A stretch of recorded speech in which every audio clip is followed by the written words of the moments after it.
ներկայացնեք, դուք ասացիք, որ դուք գիտեք Հայաստանի տնտեսության թույլ կողմերը որոնք են եւ ինչպես դրանք ուղղել։ Որոնք են մեր տնտեսության խոցելի կողմերը, ինչ ռիսկեր ունենք, ինչպես դրանք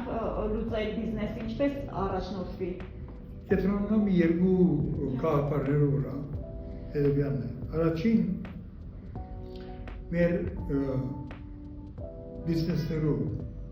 ֆինանսինգը ընդհանրապես բարդերով վրա հիմնված է։ Եվ այդքան շատ վտանգավոր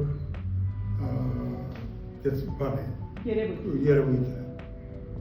Ընդհանրապես ընկերություններ ամերիկայի մեջ են, որ իրենց պարտքերը, իրենց կապիտալիզացիոնը 30 առհարան վեր է,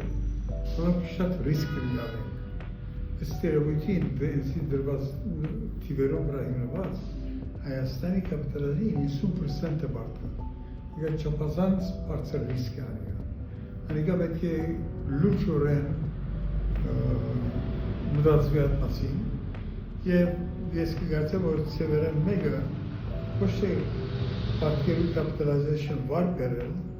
այլ equity սվազը անիկա բարձրացնել եւ ուրեմն պարտքերի լեվելը 30%-ի չես։ Անիկա շատ դառական բան է։